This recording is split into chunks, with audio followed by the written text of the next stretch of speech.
क्या होगा जब हम परमात्मा की खोज में निकलें और अंत में खुद को खो बैठें? परमात्मा की खोज में खोने का रहस्य एक ऐसी यात्रा है जो आपको उस अदृश्य सत्य से परिचित कराती है जिसे ढूंढने के लिए हम जीवन भर जूझते रहते हैं। लेकिन यह अजीब है, जब तक हम खुद को खो नहीं देते तब तक परमात्मा को नहीं पा सकते। यही वह मोड़ है जहां साधक को लगता है कि वह अपनी खोज में सफल हो गया है, लेकिन असल में वह स्वयं खो चुका होता है। जो निकला था खोजने, उसकी रूपरेखा भी नहीं बचती, सिर्फ वही बचता है जो हम खोज रहे थे, वह परमात्मा। यह एक अद्भुत प्रक्रिया है जिसमें खोना ही पाने का मार्ग बनता है।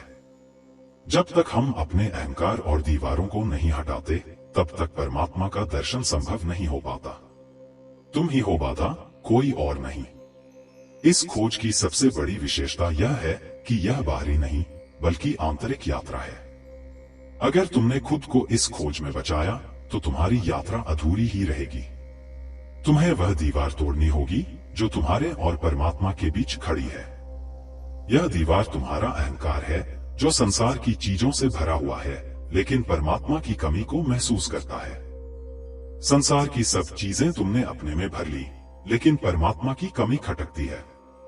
यह उन लोगों के लिए एक चेतावनी है जो परमात्मा को सिर्फ एक महत्वाकांक्षा मानते हैं। अगर किसी ने परमात्मा को पाया है तो मैं भी पाकर रहूंगा, ऐसे लोग खाली हाथ लौटते हैं, क्योंकि जो परमात्मा को चुनौती के रूप में समझता है वह कभी उसे पाता नहीं है।